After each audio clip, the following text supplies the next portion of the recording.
অতিথিবৃন্দ, মঞ্চে উপবিষ্ট দলের বিভিন্ন নেতৃবৃন্দ, আমার সামনে উপস্থিত বাংলাদেশ জামায়াত ইসলামী সর্বস্তরের নেতৃবৃন্দ এবং ঢাকা 15 আসনের সকল জনগণ, সবাইকে জানাই আমার দল জাগবার পক্ষ থেকে সংগ্রামী সালাম এবং শুভেচ্ছা।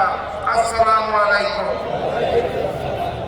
প্রায় 2 দশক পর বাংলাদেশে একটি জাতীয় নির্বাচন অনুষ্ঠিত হতে যাচ্ছে, যার প্রচারণা আজকে থেকে শুরু হলো।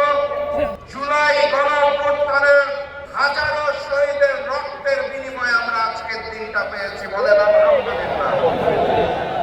আজকে এখানে আমাদের অত্যন্ত আনন্দ ঘন পরিবেশে, উৎসবমুখর পরিবেশে প্রচারণা করার কথা ছিল, সেটা হচ্ছে। কিন্তু একই সাথে সাথে আমাদের মনটাও বিষণ্ণ হচ্ছে, কারণ এই নতুন বাংলাদেশে গণভোটের পক্ষে প্রচারণার সময় নতুন জালেমের পক্ষ থেকে হামলা হওয়ার কথা ছিল না। মসজিদে প্রবেশ করে তারা আমাদের উপর হামলা করেছে, আমাদের বন্ধের উপর হামলা করেছে। ঢাকা 15 আসনের জনগণকে জানিয়ে দিতে চাই, মাথা উঁচু করে জবাব দেবেন। নতুন বাংলাদেশে নতুন জালেম চলবে না।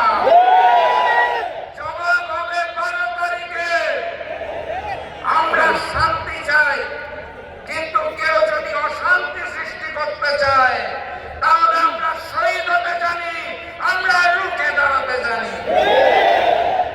ওই একটি বৃহৎ দল নতুন করে প্রচারণা করার চেষ্টা করছে না ভোটের পক্ষে। আপনারা তাদেরকে জানিয়ে দিবেন, যারা পাথর দিয়ে মানুষ হত্যা করে তাদের জন্য না, যারা চাঁদাবাজি করে তাদের জন্য না, যারা নতুন স্বৈরাচার তাদের জন্য না, আগামী বাংলাদেশের জন্য আমরা সবাই হ্যাঁ। অতএব গণভোটে হাকে জয়যুক্ত করতে হবে। সম্মানিত সাথী এবং বন্ধুগণ, আমি অত্যন্ত সৌভাগ্যবান।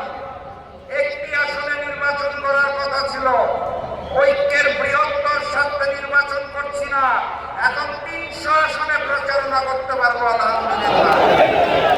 এবং প্রচারণা শুরু করলাম আমিরের জামাত ডাক্তার শফিকুর রহমানের সমাবেশ দিয়ে আলহামদুলিল্লাহ। ঢাকা 15 আসনের জনগণ আমার চেয়েও সৌভাগ্যবান। কারণ কি, বাংলাদেশের 300 আসনের 299টা আসনে জনগণ ভোট দিবে আগামীর এমপি বানানোর জন্য। ঢাকা 15 আসনের জনগণ ভোট দিবে বাংলাদেশের আগামী প্রধানমন্ত্রী নির্বাচন। আপনারা এমপি নির্বাচন করবেন না, আপনারা প্রধানমন্ত্রী নির্বাচন করবেন। কথাবার্তা পরিষ্কার। ডাক্তার শফিকুর রহমান বলে দিয়েছে ঐক্যবদ্ধ বাংলাদেশ। আমরা সেই ঐক্যবদ্ধ বাংলাদেশ, আমরাই বাংলাদেশ। বাম বিএনপি বনাম ঐক্যবদ্ধ বাংলাদেশ।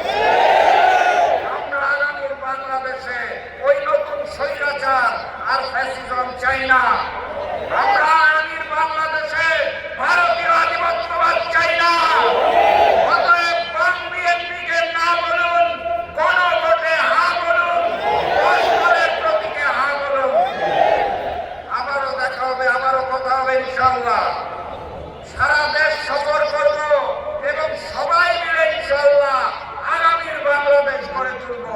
বিজয়ের পথে যাত্রা শুরু, জীবন অথবা মৃত্যু। আসসালামু আলাইকুম। আজকের এই সমাবেশ, আজকের এই পর্যন্ত বাংলাদেশকে পৌঁছাইতে আমাদেরকে অনেক রক্ত দিতে হয়েছে। বাংলাদেশ, আজকের বাংলাদেশ মূলত একটি রক্তের বিছানার উপরে দাঁড়িয়ে আছে। দল হিসাবে সবচেয়ে বেশি আত্মত্যাগ, জীবন ত্যাগ করতে হয়েছে, জীবন দান করতে হয়েছে জামাত ইসলামীকে। অন্যায়ভাবে আমাদের নেতৃবৃন্দকে একটি ভুল বিচারের মাধ্যমে ফাঁসি দেওয়া হয়েছে। সংগ্রামী ভাইয়ের আমার, আজকের বাংলাদেশে এরপরে জুলাই বিপ্লব সংগঠিত হয়েছে। হয়েছে। সেই জুলাই বিপ্লবে আবু সাইদ থেকে মুগ্ধ পর্যন্ত বহু তরুণের জীবন গিয়েছে সিদ্ধেশ্বরীর সেই ছোট্ট শিশুর মায়ের এবং ছোট্ট শিশু।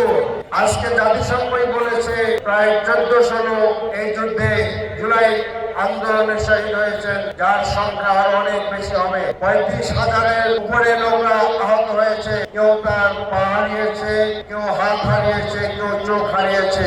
এই সকল কিছুর বিনিময়ে তারা একটি সুন্দর বাংলাদেশ চেয়েছে। তাই আজকে যারা বাংলাদেশ বিনির্মাণের স্বপ্ন দেখেন, তাদের একটি মাত্র দায়িত্ব একটি নতুন বাংলাদেশ গড়ে তোলা।